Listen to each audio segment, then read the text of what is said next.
Bullied teen stood up for a crying girl. She was a famous actress shooting an undercover movie. The words echoed in Ethan's mind as he stared at the tabloid headline months later, remembering how it had all begun with something so simple, an act of kindness when he himself had nothing left to give. Rain pelted the windows of Westlake High School, matching the hollow feeling in 17-year-old Ethan Parker's chest. He hunched his shoulders, making himself smaller as he navigated the crowded hallway. 3 years at this school, and he'd mastered the art of invisibility, or so he thought until Connor Mitchell's booming voice cut through the corridor noise. "Hey, charity case, nicey shoes. Goodwill having a sale?" Connor's laughter ricocheted off the lockers, joined quickly by his usual entourage. Ethan's eyes dropped to his worn sneakers, the duct tape on the left one suddenly burning like a brand. His mother had promised new ones after her next paycheck, but bills came first. Always the bills. He quickened his pace, clutching his textbooks tighter. The familiar burning sensation crept up his neck, spreading across his cheeks. 3 more months. 3 more months until graduation, then he could leave this all behind. The thought had become his mantra, the only thing keeping him upright some days. "What's wrong, Parker? Can't hear me through those dollar store earbuds?" Connor stepped into his path, towering over Ethan's slender frame. Ethan sidestepped, keeping his eyes down. "Not today, Connor. Every day is today for losers like you." Connor shoved him hard, sending Ethan's books scattering across the floor. The hallway erupted in laughter as he dropped to his knees, scrambling to collect his belongings before the bell rang. A calculus worksheet fluttered beneath someone's feet. A fresh set of muddy footprints appeared across his English essay as someone deliberately stepped on it. 10 months of perfect attendance, straight A's, and endless studying for a scholarship that felt increasingly out of reach with each passing day. What was the point? The bell rang, and the hallway cleared with remarkable speed, leaving Ethan alone with the scattered remains of his dignity.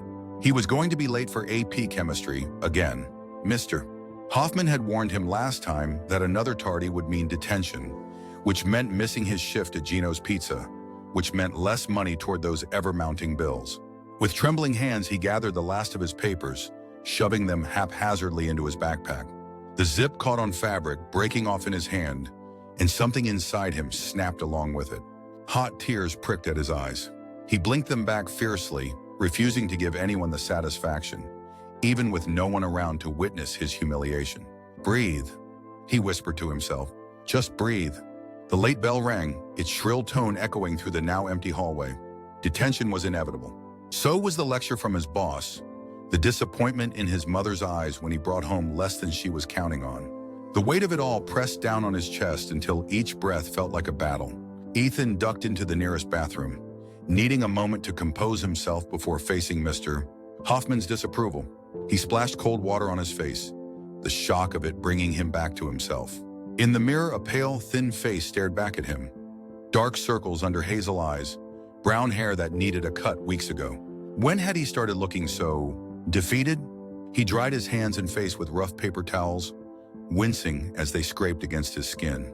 As he turned to leave, a sound stopped him, soft and muffled, but unmistakable. Someone was crying. Ethan paused, his hand on the door. It wasn't his problem. He was already late. He couldn't afford to be later. Whoever it was probably wanted privacy anyway. But the sound came again, a hitched breath that spoke of the kind of pain Ethan knew all too well. Before he could talk himself out of it, he followed the sound to the last stall. "Hey," he said softly, knocking gently on the door.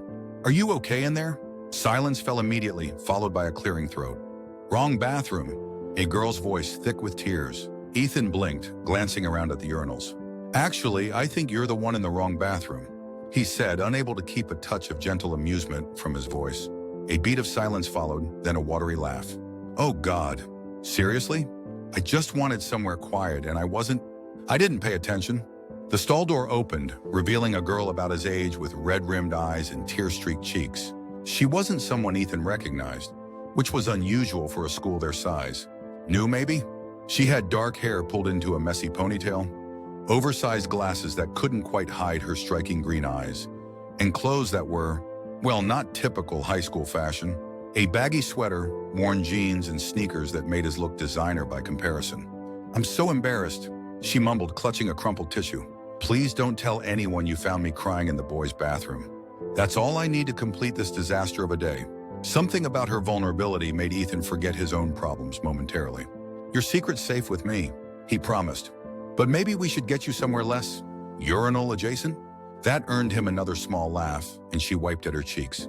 Yeah, good call.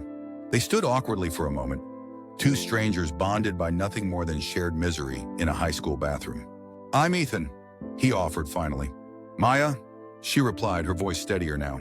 Bad day? He asked, immediately feeling foolish for stating the obvious.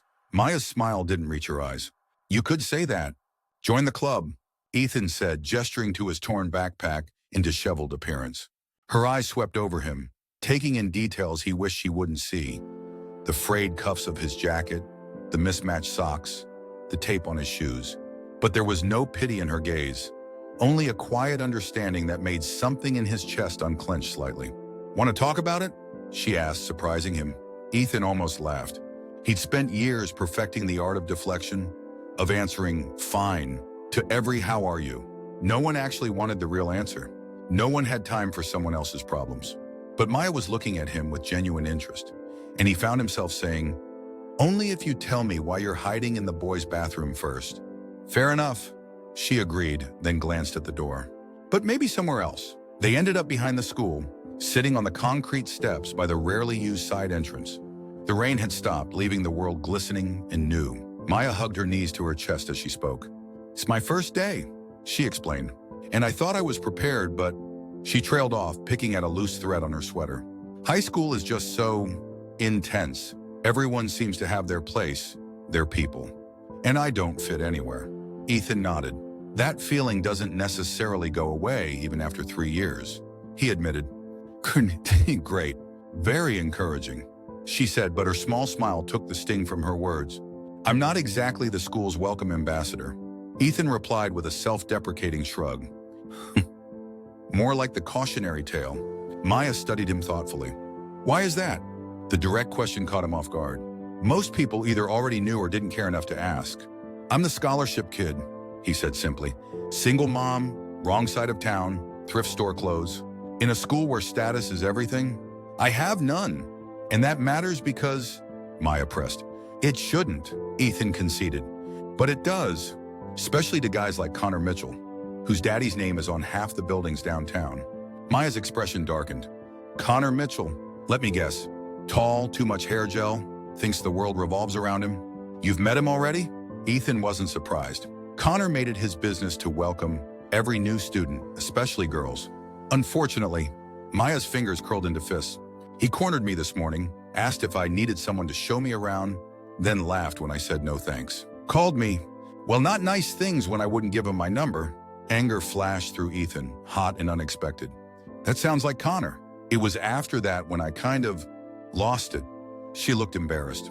I'm not usually a crier, I swear. It's just been a lot, and he was the final straw. Ethan knew that feeling all too well. Hence the boys' bathroom hideout? Hence the boys' bathroom, she agreed. I just needed somewhere no one would look for me. Clearly, I overthought it. They fell into comfortable silence, watching raindrops slide down the railing beside them. For the first time that day, maybe that month, Ethan felt the knot in his chest loosen slightly. Your turn, Maya said finally. What happened to you today? Ethan hesitated, then found himself telling her about Connor's latest taunting, the spilled books, the broken backpack, the impending detention. It spilled out of him, 3 years of bottled-up humiliation and anger and resignation, and Maya listened without interruption, her eyes growing stormy. That's not okay, Ethan, she said when he finished. None of that is okay. He shrugged, uncomfortable with her intensity. It's just how it is. 3 more months, then I'm out of here. College scholarship, new start. Where? She asked. Hopefully NYU, he admitted. If I can keep my grades up and nail the last round of interviews. Maya's face brightened. New York? That's amazing. Still a long shot, he cautioned. But you're going for it anyway, she pointed out. That takes courage. Courage. Not a word Ethan associated with himself. Survival, yes. Endurance. But courage implied a choice, and most days he didn't feel like he had one. The late bell for second period rang in the distance, reminding Ethan that he was now missing 2 classes. I should go, he said reluctantly. Mr. Hoffman's going to kill me. I'm sorry I kept you, Maya said, looking genuinely concerned. You didn't, Ethan assured her. I was already late, and this was He searched for the right word. Nice? Maya laughed, the sound bright and unexpected. Getting my tear stains on your shirt was nice? Ethan looked down and noticed for the first time the damp spot on his shoulder where her head had briefly rested. Well, when you put it that way, he joked, surprising himself with how easy it felt. They walked back into the building together, an unlikely pair united by chance and circumstance. At the intersection of hallways, they paused. What class do you have now? Ethan asked. English with Mimas. Winters. Down that hall, third door on the left. He directed. She's nice, but don't mention The Great Gatsby unless you want a 40-minute lecture. Maya smiled, tucking a strand of hair behind her ear. Thanks for the tip. And for everything else. Anytime. Ethan replied, meaning it more than he expected to. See you around, Maya. She nodded, something unreadable flickering across her face. See you around, Ethan. As he watched her walk away, Ethan had the strangest feeling that something significant had just happened, though he couldn't have explained why. Shaking it off, he turned toward Mr. Hoffman's classroom, bracing himself for the consequences of his tardiness. He couldn't have known then how that simple encounter, one act of kindness when he had nothing left to give, would change everything. The detention slip came as expected, along with Mr. Hoffman's disappointed frown. Ethan accepted it without protest, already calculating which bills would have to wait with the loss of today's wages. He texted his boss during lunch, explaining the situation and promising to make up the hours over the weekend. No response came. The rest of the day passed in a blur of classes and whispers and careful navigation of hallways to avoid Connor's crew. Ethan caught glimpses of Maya between periods, her dark ponytail bobbing through the crowd, those oversized glasses sliding down her nose as she studied the school map. Once their eyes met across the cafeteria and she offered a small wave. He returned it, ignoring the curious glances from those who noticed. By the time detention rolled around, exhaustion had settled deep in Ethan's bones. He slid into a desk at the back of the room, pulling out his calculus homework. If he had to be here, he might as well be productive. Mr. Parker. Ethan looked up to find Mr. Callahan, the vice principal, standing at the front of the room instead of the usual detention monitor. Sir, you're free to go. Your detention has been canceled. Ethan blinked, certain he'd misheard. I'm sorry? There was a misunderstanding, Mr. Callahan said, looking vaguely uncomfortable. Mr. Hoffman has withdrawn the detention notice. Oh, Ethan gathered his book slowly, confused but not about to question this unexpected stroke of luck. Thank you, sir. Outside the classroom, he checked his phone, finding a new message from his boss. Shift covered today. See you tomorrow, usual time. Relief washed over him. Whatever strange alignment of the universe had just occurred, he wasn't going to question it. He headed for his locker, the weight on his shoulders marginally lighter. As he rounded the corner, he stopped short. Maya stood by his locker, fidgeting with the strap of her messenger bag. She brightened when she saw him. You're out early, she observed. Detention was canceled. Ethan explained, still bemused. Some kind of misunderstanding, apparently. Something flickered across Maya's face. Satisfaction, maybe? Before she smiled. Lucky break. Very, he agreed, opening his locker. What are you still doing here? First day already keeping you late? Actually, I was waiting for you, she admitted. I wanted to make sure you were okay after everything. The simple acknowledgement that his problems mattered enough for someone to check on him caught Ethan off guard. I'm fine, he said automatically, then amended, I'm better. Thanks. That good. She shifted her weight from one foot to the other. Do you maybe want to grab coffee or something? There's this place down the street I noticed this morning. Ethan hesitated. His instinct was to decline. He had homework, responsibilities at home, and coffee shops meant spending money he didn't have.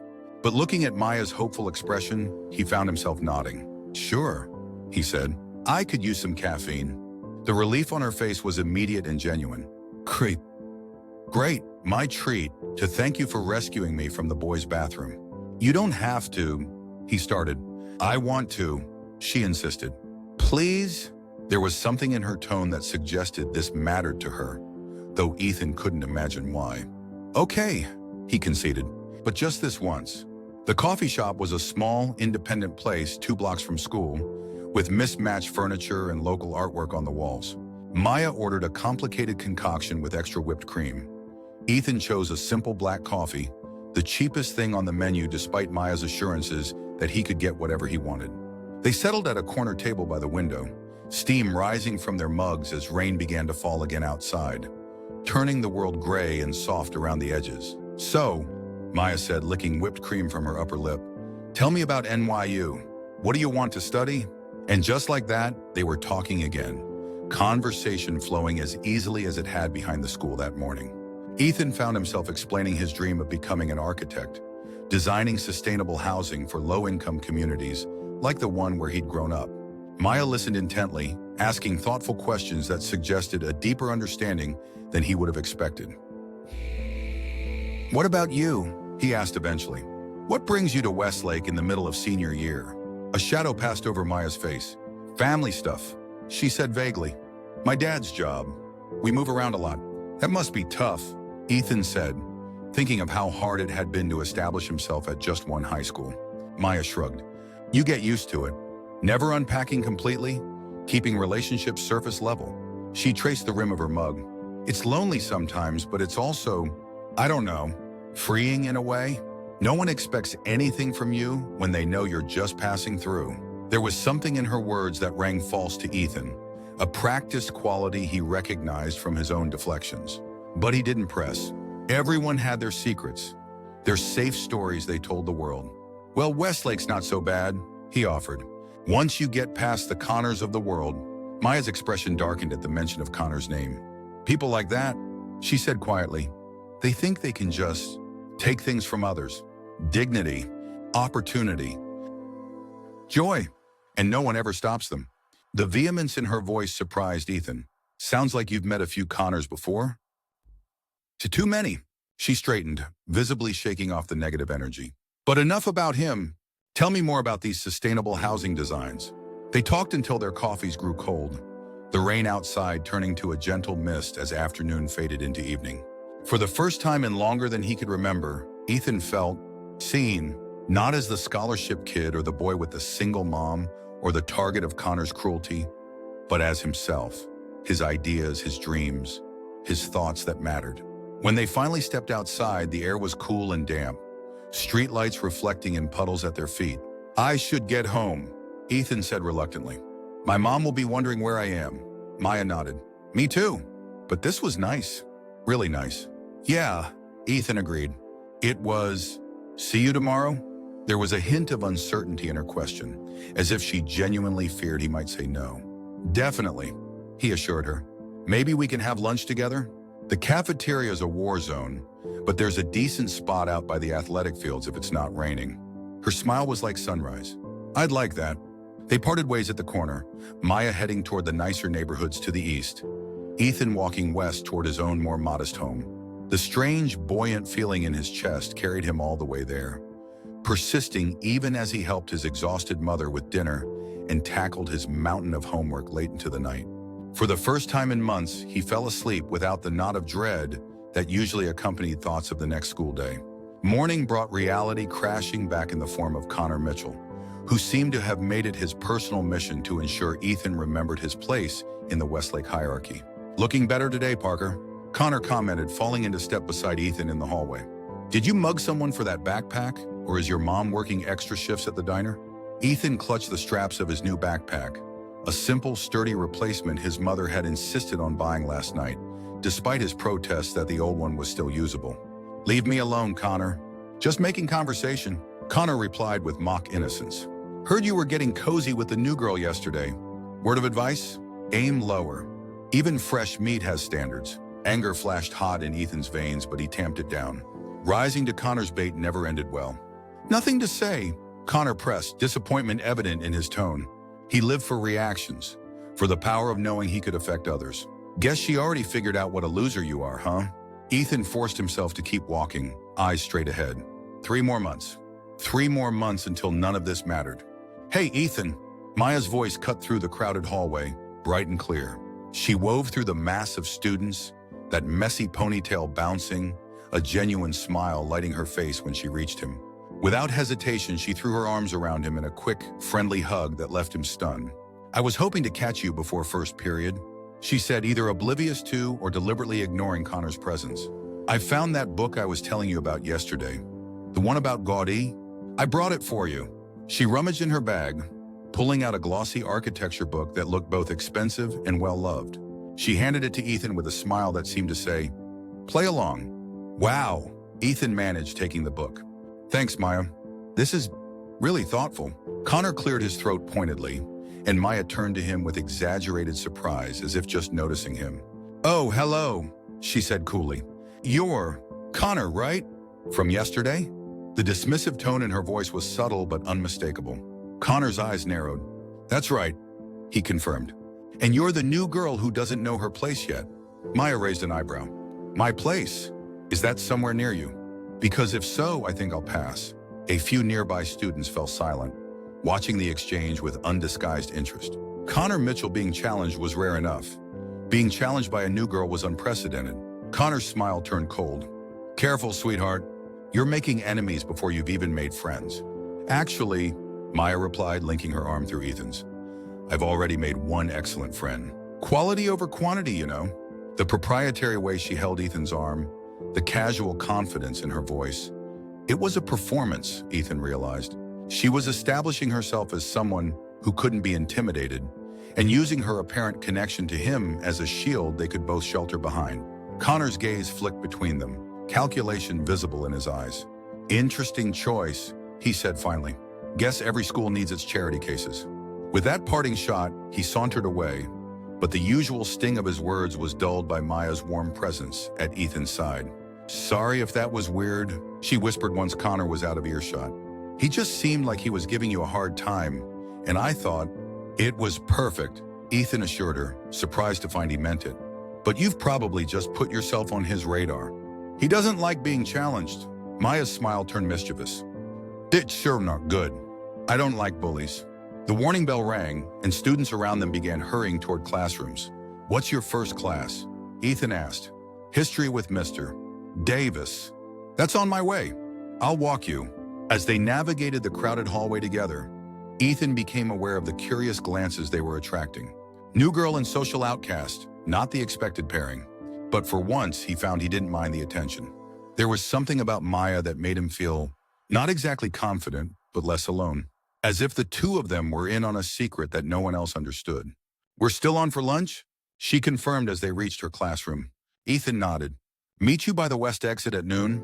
"It's a date," Maya said with a wink, disappearing into the classroom before he could respond. It wasn't a date, of course. They'd only just met.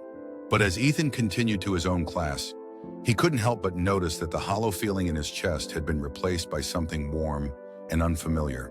Something that felt dangerously like hope. The morning passed in a blur of lectures and note-taking, but for once, Ethan found himself watching the clock with anticipation rather than dread.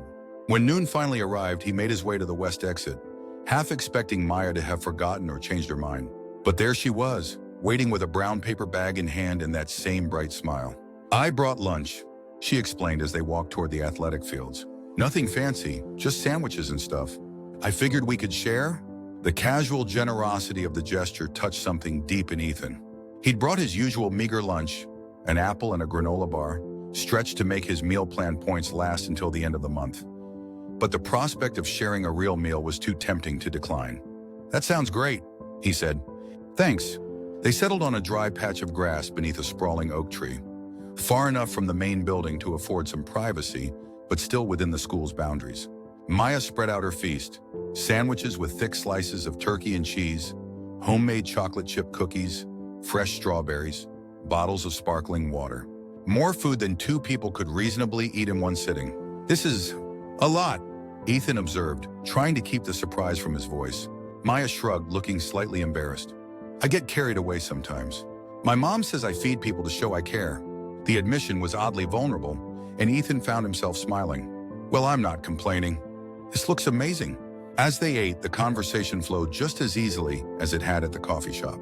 Maya asked about his classes, his favorite teachers, the best places to study in the school library.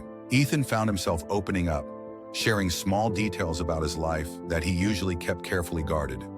His mother's late-night accounting classes, their tiny apartment with the temperamental heating, his part-time job at Gino's Pizza that barely covered their basic expenses. "You're working your way through high school, taking advanced classes, and still maintaining a GPA high enough for NYU?" Maya summarized, clear admiration in her voice. That's incredible, Ethan. He shrugged, uncomfortable with the praise. It's just what has to be done. No, Maya insisted. It's exceptional. You're exceptional. Something about the sincerity in her eyes made it impossible to dismiss her words. Ethan looked away, focusing on rewrapping the remainder of his sandwich. What about you? He asked, eager to shift the focus. You must have left friends behind at your last school. A shadow crossed Maya's face. Not really, she said after a moment. Like I said, I learned not to get too attached. But you must have been somewhere long enough to make connections. Ethan pressed gently. Maya seemed to hesitate, weighing her words carefully. The truth is, my last school wasn't great. There was a group of girls who decided early on that they didn't like me, and they made sure everyone else felt the same way.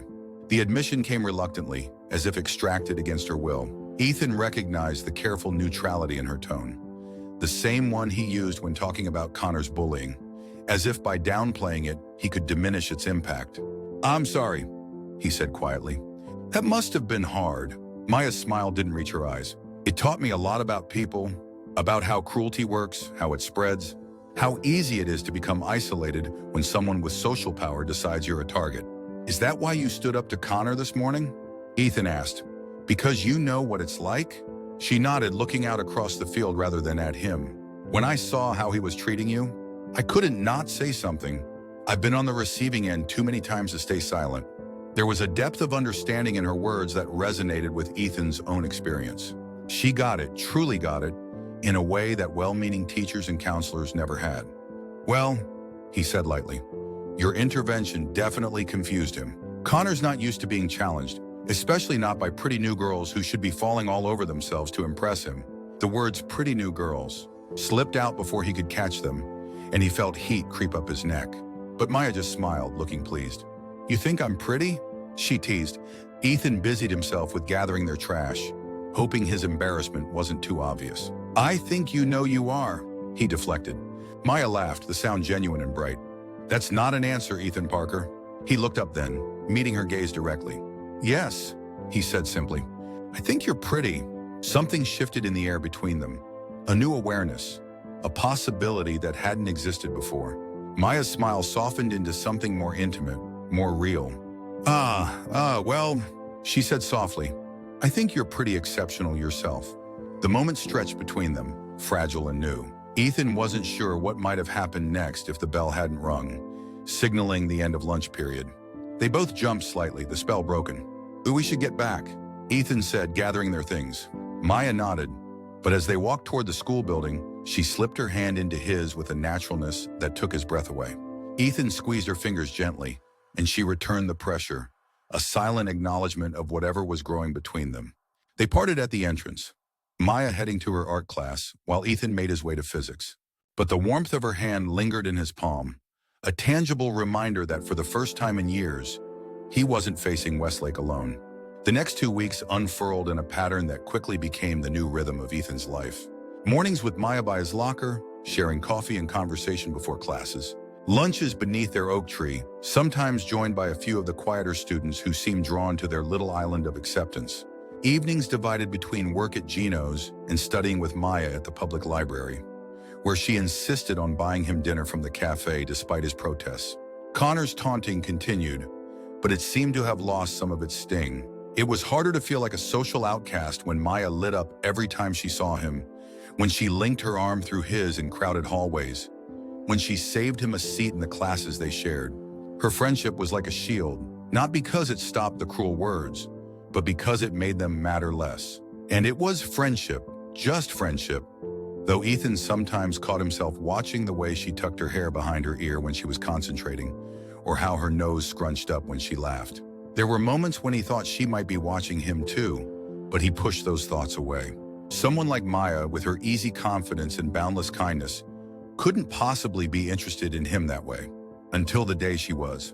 They were walking home from the library, the early spring evening, unusually warm. Maya had convinced Ethan to take a detour through the park, insisting that they both needed fresh air after hours of studying. I got an email from NYU today, Ethan said as they followed the winding path past blooming cherry trees. Maya stopped walking. And, don't keep me in suspense. They want me to come for the final interview next month. he said, unable to keep the excitement from his voice. It's for their full scholarship program. If I get it, everything changes. Ethan. Maya threw her arms around him, her enthusiasm infectious. That's amazing. I knew you could do it. Her faith in him was still something Ethan was getting used to. The way she spoke about his future, as if his success was inevitable. Not the long shot he still believed it to be. It's just an interview, he cautioned as she pulled back. There are hundreds of applicants for a handful of spots. And they'd be idiots not to choose you, Maya insisted. You're brilliant, dedicated, passionate about architecture. Everything they could want. Ethan shook his head, smiling despite himself. Your bias is showing. It's not bias if it's true, she countered, taking his hand as they resumed walking. This casual physical affection had become normal between them. Hands held, shoulders touching, the occasional hug. But each touch still sent a current of awareness through Ethan that he tried his best to ignore. They reached a small footbridge over the park's pond, stopping to watch the last rays of sunlight glinting off the water. Maya leaned against the railing, her profile gilded by the fading light, and Ethan was struck anew by how beautiful she was, not just in her features, but in the animation that lit her from within when she talked about things that mattered to her. You're staring, she observed without looking at him. Ethan felt heat creep up his neck. Sorry. Now she did turn, her expression surprisingly serious. Don't be. I like it when you look at me that way. His heart stumbled. What way?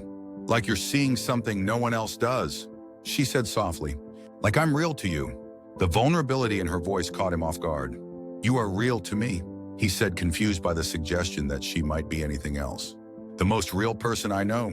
Maya's smile was tinged with something he couldn't quite identify. Sadness? Relief? Can I tell you something, Ethan? He nodded, suddenly nervous without knowing why. These past 2 weeks have been... She paused, seemingly searching for the right words. They've meant more to me than you probably realize.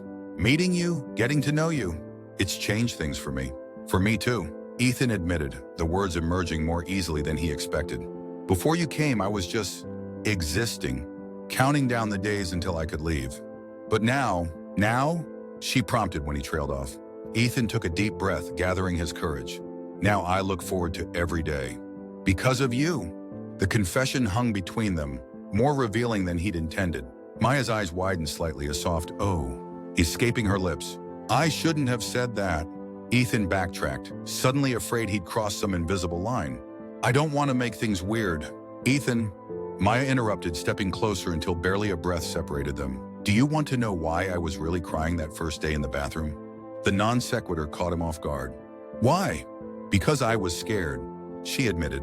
Not of Connor or the new school, but of all of it.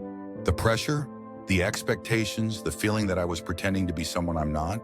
She took his hands in hers. And then you found me, and you were so genuine, so real in a way I hadn't experienced in a long time.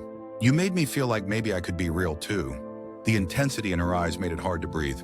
Maya, I'm trying to tell you that I feel the same way, she said, a hint of frustration coloring her voice. That before you, I was going through the motions too. That meeting you changed everything for me too. Oh, Ethan said softly, understanding finally dawning. Maya laughed, the sound equal parts exasperation and affection. For someone so smart, you can be remarkably dense sometimes. And then, before he could respond, she rose on her tiptoes and pressed her lips to his in a kiss so gentle it felt like a question. Ethan froze for a heartbeat, sure he must be dreaming, before his body caught up with his brain. His hands found her waist, steadying her as he kissed her back, answering her unspoken question with a definitive yes. When they broke apart, Maya's smile was radiant in the fading light. Finally, she whispered, resting her forehead against his. Finally, Ethan agreed, his heart thundering in his chest. He brushed a strand of hair from her face, marveling at the softness of her skin beneath his fingertips. I've wanted to do that since that day at the coffee shop. Why didn't you? He gave her a look of disbelief. Because you're you, and I'm me, and that kind of thing doesn't happen outside of movies. Maya frowned, pulling back slightly. What does that mean? I'm me and you're you. Ethan hesitated, uncomfortable with voicing the disparity he saw between them. You know what I mean. You're amazing. Smart, kind, beautiful. You could be friends with anyone at Westlake, but for some reason, you chose the scholarship kid with the duct tape shoes. Don't. Maya said sharply. Don't reduce yourself to how Connor sees you. That's not who you are to me. Then who am I to you? Ethan asked, genuinely curious. Maya's expression softened. You're the boy who stopped when he heard someone crying, who offered kindness when he had every reason to be selfish, who dreams of building homes for people who need them, not because it will make him rich or famous, but because it matters. She touched his face gently. You're the most extraordinary person I've ever met, Ethan Parker. And the fact that you don't know that just makes you more extraordinary. The sincerity in her voice made it impossible to doubt her, though a lifetime of insecurity didn't vanish in a single moment. Ethan leaned into her touch, allowing himself to believe, if only for now, that he could be the person she saw. I'm really glad you got lost and ended up in the boys' bathroom, he said, making her laugh. Me too, she agreed, rising on her tiptoes to kiss him again. A seal on promises neither of them had fully articulated yet. As the last light faded from the sky, they walked home hand in hand, the world around them transformed not by any external change, but by the simple revolutionary act of being seen and chosen by another human being. The next morning, Ethan arrived at school with a lightness in his step that had been absent for years. The thought of seeing Maya, of knowing that what had happened between them was real and not some elaborate dream, carried him through the crowded hallways with a confidence he barely recognized. But as he approached his locker, that confidence wavered. Maya wasn't there waiting, as had become their morning routine. He checked his phone, no messages. Maybe she was running late, or maybe, number one. He wouldn't let his insecurities sabotage this before it had even properly begun. Last night had been real. The way Maya looked at him, the things she'd said, the softness of her lips against his, none of that could be faked. The first bell rang, and Ethan reluctantly headed to class, sending Maya a quick text to make sure she was okay. By lunchtime, with still no sign of her and no response to his messages, concern had replaced his earlier uncertainty. It wasn't like Maya to disappear without a word, especially not after what had happened between them. He ate lunch alone beneath their oak tree, checking his phone every few minutes, trying to ignore the hollow feeling spreading through his chest. When the final bell rang at the end of the day and there was still no word from Maya, Ethan made a decision. He had her address, or at least the general neighborhood where she lived. She'd pointed it out once when they were walking home together. He would go there, just to make sure she was all right. The area Maya had indicated was one of the nicer neighborhoods in town, with large houses set back from tree-lined streets. It made sense that she lived here, if her father's job was the kind that required frequent relocations. Probably some kind of executive or consultant. But as Ethan walked the quiet streets, he realized he had no idea which house was hers, or even her last name to check mailboxes. Just as he was about to give up, a black SUV with tinted windows pulled up beside him, moving slowly enough to be deliberate. Ethan tensed, ready to walk faster, when the rear window rolled down to reveal Maya's face, pale but composed. "Get in," she said simply. Ethan hesitated only briefly before opening the door and sliding into the back seat beside her. The interior was luxurious. Leather seats, climate control, a privacy partition separating them from the driver. "Maya, what's going on? I've been worried sick." "I know, and I'm so sorry," she interrupted, her voice tight with an emotion he couldn't quite identify. "I couldn't text you. Things got complicated." Now that he was closer, Ethan could see that she looked different. The oversized glasses were gone, her hair was styled in loose waves rather than her usual messy ponytail, and her clothes, simple jeans and a sweater, looked expensive in a way he hadn't noticed before. "Complicated how?" he asked cautiously. "Are you okay?" Maya took a deep breath, as if steeling herself. "There's something I need to tell you, Ethan. Something I should have told you from the beginning, but I was afraid it would change how you saw me." The seriousness in her tone made his stomach clench with apprehension. "You can tell me anything," he assured her, though uncertainty colored his voice. Maya glanced at the driver's partition, then pressed a button that Ethan assumed ensured their privacy. "My name isn't just Maya," she said finally. "It's Maya Chen." The name sounded vaguely familiar, but Ethan couldn't place it. "Okay, as in Maya Chen, the actress," she clarified, watching his face carefully. For a moment, the words didn't register. Then slowly, pieces began falling into place. The expensive book she'd given him, the elaborate lunches, the vague answers about her past, the way she'd stepped into her confrontation with Connor with such confidence, almost as if, "You were acting," he said softly, the realization hitting him like a physical blow. Maya winced. Not with you. Never with you. That's what I'm trying to explain. You're an actress, Ethan repeated, still struggling to process this revelation. A famous one? Yes, Maya admitted. I've been in a few films, some TV shows. Nothing major until recently, but enough that I can't exactly go to a regular high school without being recognized. Ethan's mind raced, trying to reconcile the Maya he knew with this new information. He didn't watch many movies or much TV. They couldn't afford cable, and his laptop was ancient. But even he had heard of. Wait, Maya Chen, he said slowly. You were in that superhero movie last summer. The one with the aliens. She nodded, looking relieved that he'd placed her. I played the younger sister. It was a small part, but it got me noticed. My new film is bigger. I'm the lead. In Westlake? What was that about? Ethan asked, pieces continuing to fall into place. Some kind of research for a role? Maya reached for his hand, and he let her take it, though he felt oddly detached from the moment. Yes, she confirmed. I'm playing a high school student who's been bullied and finds her voice. The director wanted me to experience what that might be like, to understand the dynamics of high school social hierarchies. It's a method acting approach, immersion in the environment to build authenticity. So you were, what? Studying us? Using real teenagers' pain as material for your next big role? The hurt in his voice was unmistakable. No! Maya's denial was immediate and vehement. That's not how it was. The school administrators knew who I was. They approved the arrangement as long as it was kept quiet. I was supposed to observe, blend in, take notes on the social dynamics. But then I met you and everything changed. Ethan pulled his hand away, needing physical distance to process what she was telling him. Changed how? He asked, his voice carefully neutral. I wasn't supposed to make friends. Maya explained, her words coming faster now, as if she was afraid he might stop listening. Just observe, stay on the periphery. But that first day, when you found me in the bathroom, I was genuinely upset. The way Connor had spoken to me, the pressure of the role, the fear of failing, it was all too much. And you were so kind, so genuine. You saw me, not Maya Chen the actress, but just me. I saw who you wanted me to see. Ethan corrected, a hollow feeling spreading through his chest. A version of yourself you created for a role. Maya's eyes filled with tears. That's not true.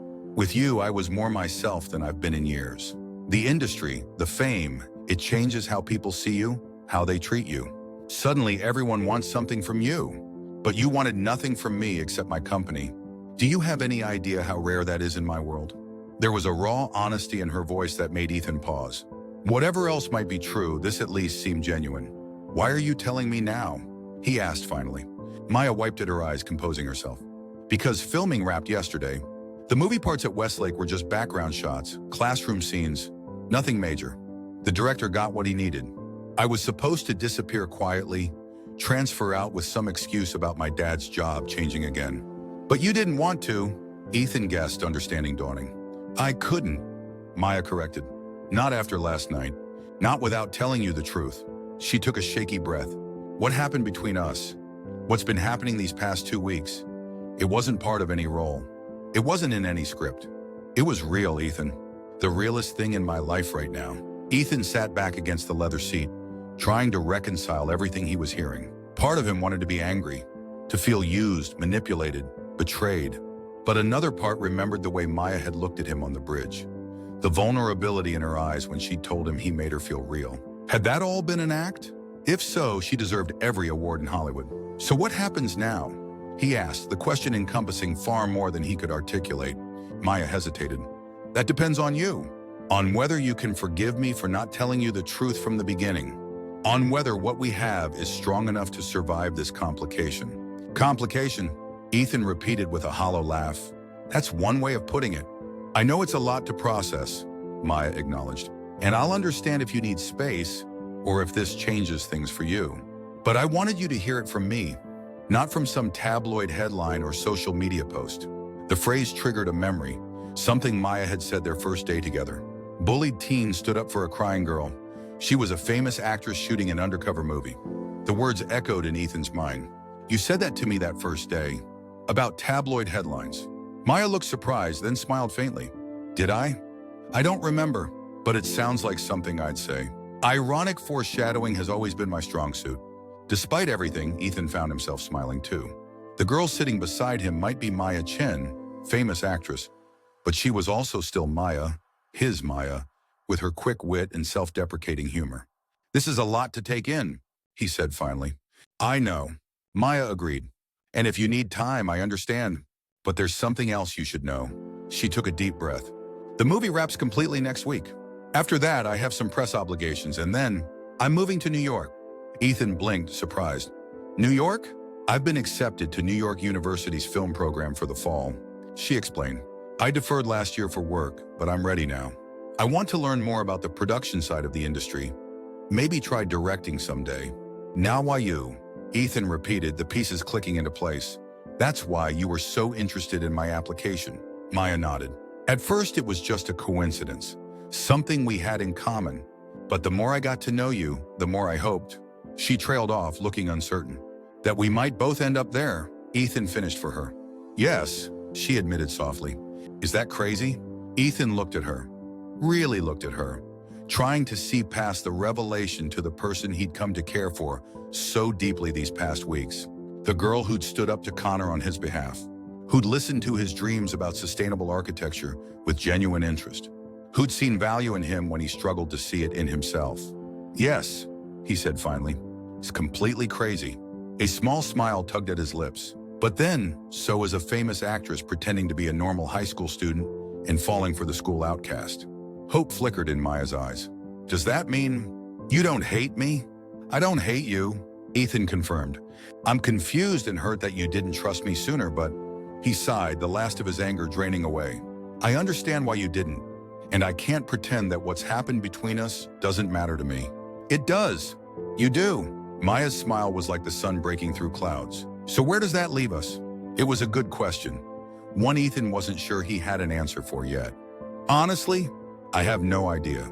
This isn't exactly a situation covered in the high school dating handbook." "Dating?" Maya echoed, her smile turning teasing. "Is that what we're doing?" Ethan felt heat creep up his neck. "I mean, I assumed after last night, but if that's not..." Maya silenced him with a kiss, soft and sweet and achingly familiar despite its newness. "Yes," she said when they broke apart. "That's exactly what we're doing. If you still want to..." "I want to," Ethan assured her, touching her face gently. "But I think we need to start over. Properly this time. No secrets, no roles. Just us." Maya nodded, her eyes bright with unshed tears. "I'd like that." As the SUV continued its leisurely circuit of the neighborhood, they talked, really talked, about what came next. Maya explained that while her time at Westlake was over, she'd be in town for another week finishing some final scenes at other locations. After that, she'd be gone for a month doing initial press for the film, but then she'd have the summer relatively free before starting at NYU. "And you?" she asked. "When will you know about the scholarship?" "After the interview next month," Ethan said. "If I get it." When you get it," Maya corrected firmly. Ethan smiled at her confidence. "Either way, we'll both be in New York soon." "That's something." "It's everything," Maya said softly. As they planned and dreamed and navigated this strange new reality together, Ethan was struck by how fundamentally unchanged the connection between them felt. Despite the seismic shift in context, the Maya sitting beside him, successful actress, future film student, was still the same person who'd shared lunches with him beneath their oak tree, who'd challenged Connor's cruelty, who'd believed in his dreams when he struggled to believe in them himself. The SUV eventually came to a stop outside Ethan's modest apartment building. The contrast between it and the luxury vehicle so stark, it might have been comical in another context. "I have to go," Maya said reluctantly. "I have a call with the director in 20 minutes. When will I see you again?" Ethan asked, suddenly afraid that once she drove away, this strange, wonderful interlude would dissolve like a dream upon waking. Maya reached into her bag, pulling out a sleek new phone. "This is for you," she said, pressing it into his hands. "My private number is programmed into it. Not the one my publicist gives out, the one only my family has. Call me anytime." Ethan stared at the device, far nicer than anything he could have afforded, and felt a moment of instinctive resistance. "Maya, I can't accept this." "Please," she interrupted. "It's selfish, really. I need to be able to reach you, to see your face when we're apart. To know that this, us, is still real." Put that way, how could he refuse? "Okay," he agreed, pocketing the phone. "But we're going to talk about this gift-giving thing. I can't have my girlfriend buying me expensive presents all the time.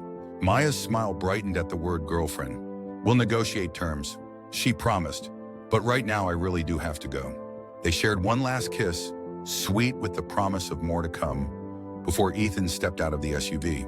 As it pulled away from the curb, he stood watching until it disappeared around the corner. The weight of everything that had happened settling around him like a new skin, unfamiliar but not unwelcome. His life had changed irrevocably in the span of 2 weeks, all because he'd stopped when he heard someone crying. All because he'd offered kindness when he had nothing left to give. 4 months later, Ethan stood in front of the NYU Architectural Design Building, his acceptance letter clutched in one hand, a small duffel bag containing everything he owned in the other. The full scholarship had come through just as Maya had predicted, opening a door to a future he'd barely allowed himself to imagine. Nervous?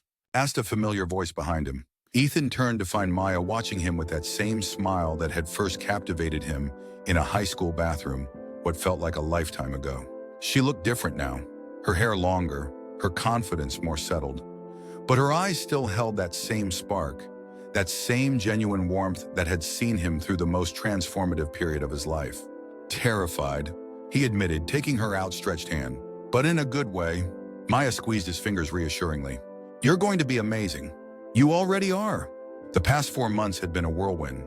Maya's film wrapped and entered post-production. Ethan graduated with honors, and they navigated the strange new reality of their relationship across distances and different worlds. There had been challenges. Paparazzi photos of them together that spawned tabloid speculation. The stark contrast between their financial situations. The occasional fan recognizing Maya when they were out together. But there had also been joy. Weekend visits when Maya could get away from press obligations. Long video calls where they planned their future in New York. The proud moment when Ethan showed Maya his scholarship acceptance letter. Through it all, the connection between them had only deepened, grounded in a shared understanding that what they'd found was rare and worth protecting. Ready to see your dorm? Maya asked, nodding toward the residence hall across the quad. Ethan took a deep breath, looking around at the campus that would be his home for the next 4 years. Ready as I'll ever be. As they walked hand in hand across the sunlit courtyard, Ethan marveled at how much had changed in such a short time. From the bullied scholarship kid to a full-ride architecture student with a future spread before him like an open road. From lonely outsider to a young man deeply connected to another human being who saw him, truly saw him, and chose him anyway. All because he'd stopped when he heard someone crying. All because he'd offered kindness when he had nothing left to give. And wasn't that, in the end, the most transformative magic of all?